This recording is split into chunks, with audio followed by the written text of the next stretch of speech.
ओम असतो मा सद्गमय तमसो मा ज्योतिर्गमय मृत्योर्मा अमृतं गमय। ओम शांति शांति शांति।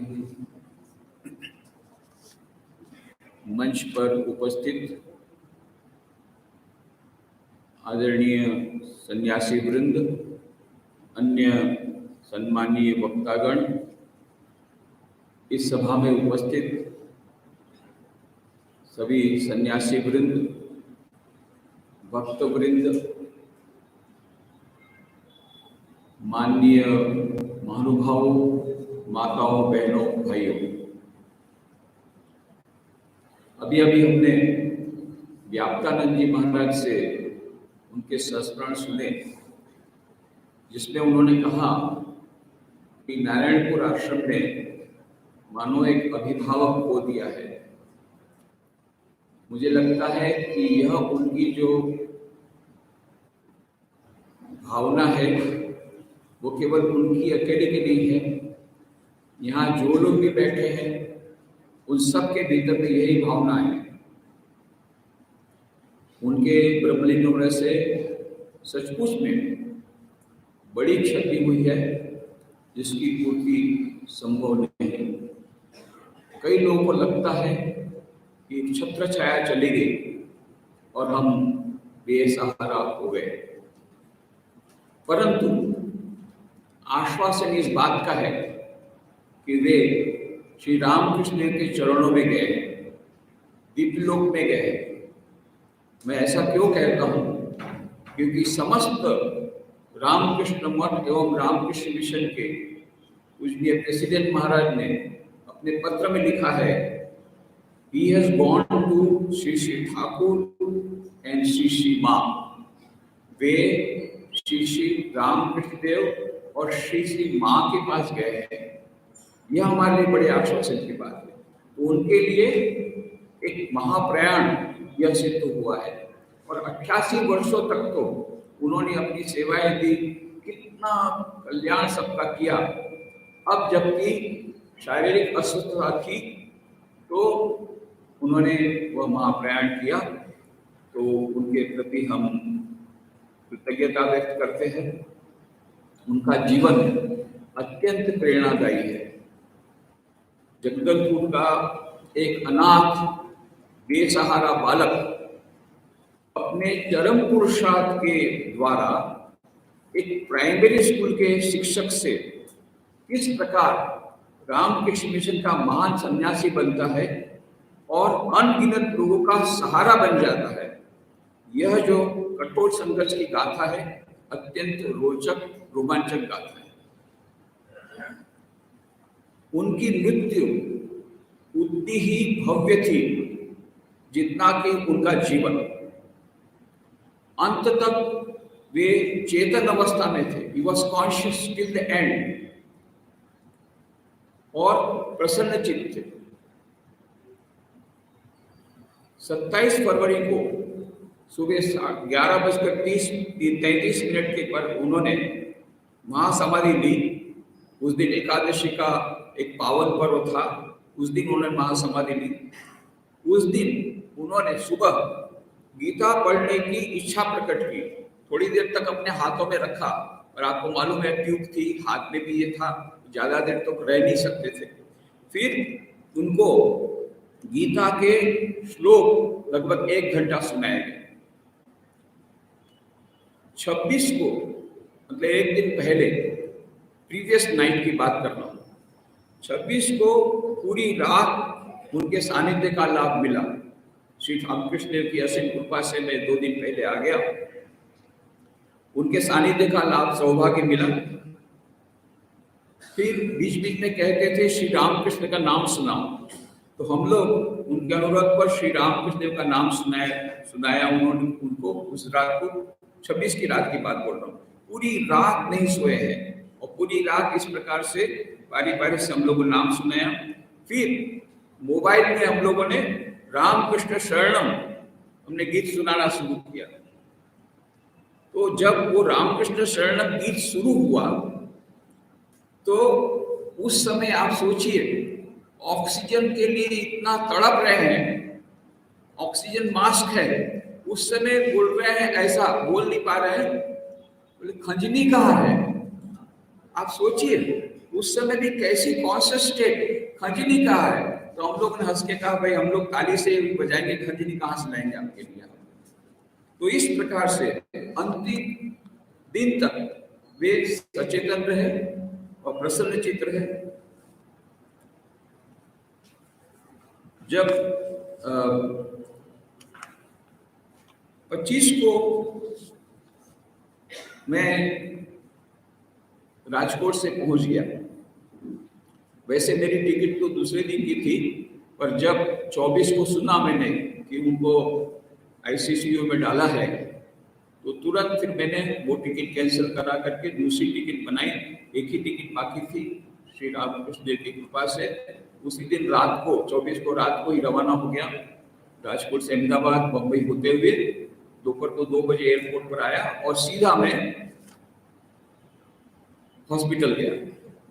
हॉस्पिटल जा करके मैंने उनको प्रणाम करके बोला, भैया, उनको भैया बोलते थे क्योंकि पहले तो वो भैया ही थे हमारे, बाद में वो सन्यासी ब्रह्मचारी बने। तो मैं बोला, भैया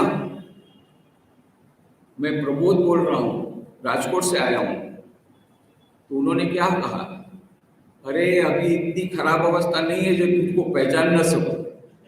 ऐसी अवस्था में बोल रहे हैं, ऑक्सीजन मास्क बोल रहे हैं, अरे ऐसी इतनी अवस्था खराब नहीं कि तुझे पहचान न सको।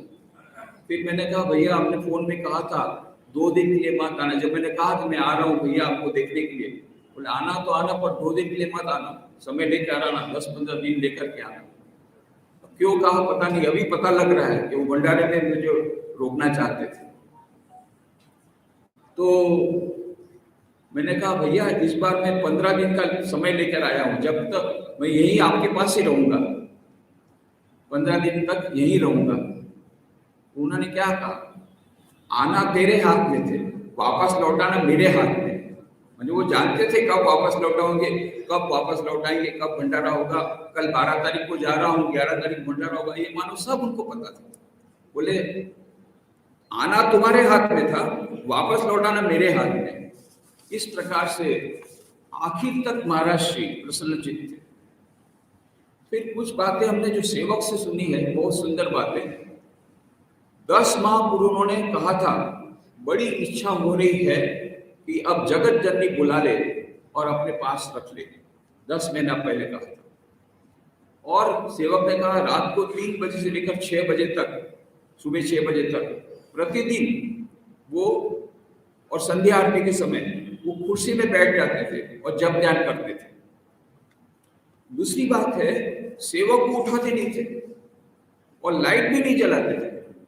माने दूसरों के लिए उनके भीतर कितनी अनुकंपा थी कि सेवक को तकलीफ न हो, सेवक की नींद न टूटे, इसलिए बिना लाइट जलाए वो कुर्सी में बैठ करके जप ध्यान करते थे।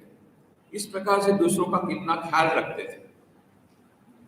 दूसरी बात उन्होंने बताई सेवकों ने कि कैंसर होने के बाद इतना दर्द था, पर कभी अपने दर्द की बात बताते नहीं थे, चुपचाप सहन कर लेते।